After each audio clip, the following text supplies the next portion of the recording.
সবাইকে স্বাগত। শীত মানেই নানান খাবার, নানান রকম জিনিস, তাই আজকে একটু আপনাদের সাথে পুডিং শেয়ার করি। কফি পুডিং দেখুন কিভাবে করছি, কি কি জিনিস দিয়ে করছি। এই কাপের মাপ নিয়েছি আমি, এই মাপের আমি 3 কাপ দুধ নিয়ে নেব।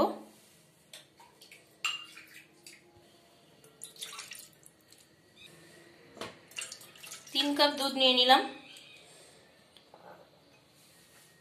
এখানে আমি 3 চামচ পরিমাণ কর্নফ্লাওয়ার নিয়েছি, 3 টেবিল স্পুন, 2 চামচ কফি, যে কফি আমরা খাই সেই কফি নিয়েছি। এখানে নিয়েছি 1 কাপের কম একটু চিনি। আর যেগুলো লাগছে আমি বলতে বলতে যাচ্ছি, আপনারা দেখতে থাকুন। দুধটাকে একটু জাল দেব। প্রথমে দুধটা জাল হতে হতে একটু আমি কফিটা জলের সাহায্যে গুলে নিচ্ছি। খুব সামান্য পরিমাণ জল দিয়ে এটাকে আমি একটু গুলে রাখছি, যাতে আমার পুডিংটা তৈরির সময় কোনো রকম অসুবিধা না হয়। তাই আমি এটা গুলে নিলাম। খুবই সামান্য জল, দেখুন মাত্র 2 থেকে 3 চামচ জল আমি এখানে ইউজ করেছি। গুলে নিলাম। কর্নফ্লাওয়ারটাও আমি জলের সাহায্যে গুলে রাখছি। দুধটা ফুটে উঠেছে, এবারে আমি চিনিটা দিয়ে নিচ্ছি। চিনিটা দিয়ে ততক্ষণই নাড়বো যতক্ষণ না পর্যন্ত চিনিটা গুলে যাচ্ছে। চিনিটা গোলা পর্যন্ত আমি দুধটাকে এইভাবে নাড়তে থাকবো। চিনিটা গুলে গেলেই আমি আরো উপকরণগুলো দিতে থাকবো। চ্যানেলটাকে সাবস্ক্রাইব করে রাখুন, পাশে থাকা বেল আইকনকে ক্লিক করে রাখুন। যদি ফেসবুক থেকে দেখে থাকেন তো ফেসবুক পেজটাকে আমার ফলো করে নিন। তো আপনাদের রেসিপিগুলো কেমন লাগছে মন্তব্যে জানাবেন, তাহলে আমি খুশি হব। আপনাদের যদি কোনো রেসিপি জানতে ইচ্ছা করে সেটাও আমাকে জানালে আমি আপনাদের সেটা করে দেখাবো। এই বাটিটাতে আমি 1/2 চামচের মতো বাটার নিয়ে নিচ্ছি। নিয়ে বাটিটাতে আমি লাগিয়ে নিচ্ছি বাটারটা। এটা আপনারা ব্রাশের সাহায্যেও লাগাতে পারেন, হাতের সাহায্যেও লাগাতে পারেন।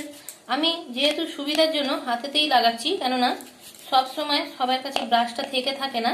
তাই আমি ঘরোয়া পদ্ধতিতেই আপনাদের দেখাচ্ছি কিভাবে বাটারটা লাগিয়ে নেবেন পুরো বাটিটাতে। এইভাবে বাটারটাকে হাতের সাহায্যে লাগিয়ে নেবেন।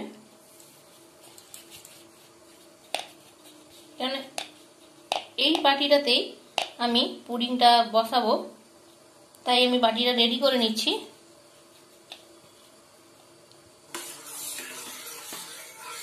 দেখুন বন্ধুরা, চিনিটা এখানে সম্পূর্ণ গলে গেছে। এবারে আমি দিয়ে নেব যে কফিটা গুলে রেখেছিলাম, সেই কফিটা অল্প অল্প করে মেশাতে থাকবো।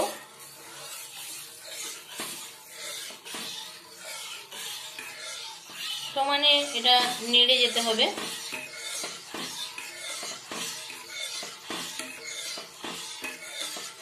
কালারটা অসাধারণ হয়। এবারে আমি মিশিয়ে নিচ্ছি দারচিনির গুঁড়ো। খুবই সামান্য পরিমাণে একটু দারচিনির গুঁড়ো দিলে এটার টেস্টটা অসাধারণ হবে। তাই দারচিনিটা আমি এর সাথে মিশিয়ে নিচ্ছি। দারচিনিটা ভালো করে মেশাতে হবে যাতে দলা পাকিয়ে না থাকে, সেটার দিকে একটু লক্ষ্য রাখতে হবে। এরকম ভাবে যাতে না দলা পাকিয়ে যায় সেটা খেয়াল করতে হবে। দরকার হলে হ্যান্ড ব্লেন্ডার ব্যবহার করতে পারেন, কিন্তু মনে হচ্ছে না লাগবে বলে এটাতেই এটা গুলে যাচ্ছে। সমানে দেওয়ার পরে এভাবে নাড়তে হবে।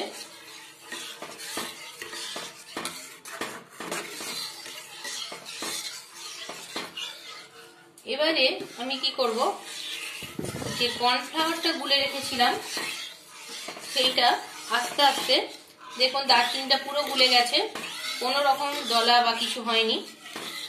এবারে আমি কি করব, যে কর্নফ্লাওয়ারটা গুলে রেখেছি সেইটাকে আস্তে আস্তে এই দুধের সাথে মেশাতে থাকবো। এবারে আমি কর্নফ্লাওয়ারটা মিশিয়ে নিচ্ছি।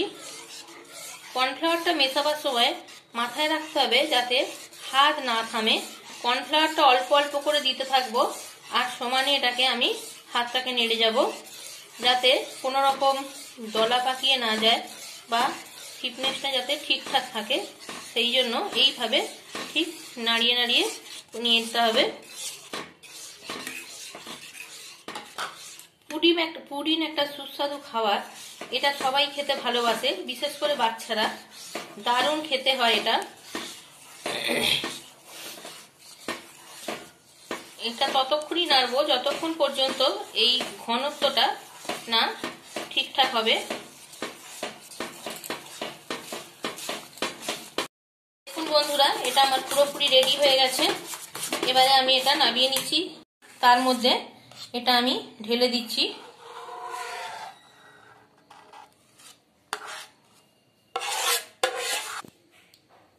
দেখুন বন্ধুরা, এটা আমি ঢেলে নিলাম। এর ওপর থেকে কিছু চকলেট আমি ছড়িয়ে দিচ্ছি গার্নিশের জন্য।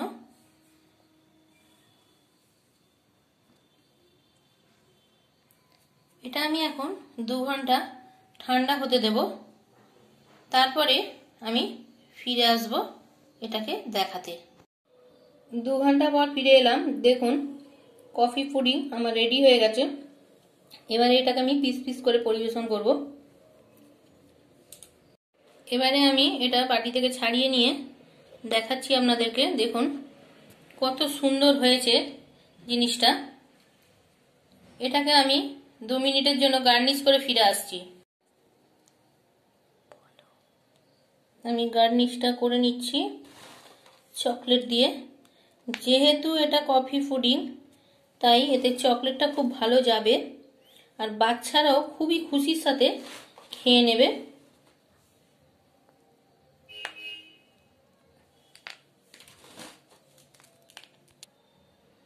এবারে এটাকে আমি পিস পিস করে কেটে পরিবেশন করব। এইভাবে একটা ধার থেকে কাটছি।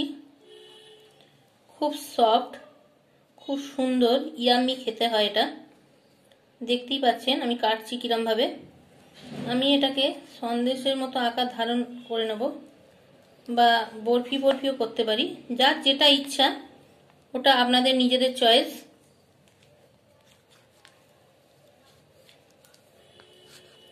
আমি এক পিস তুলে আপনাদের দেখাচ্ছি।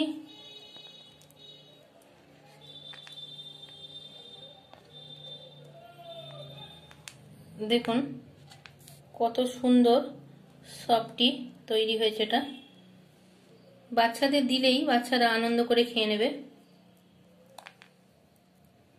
ধন্যবাদ।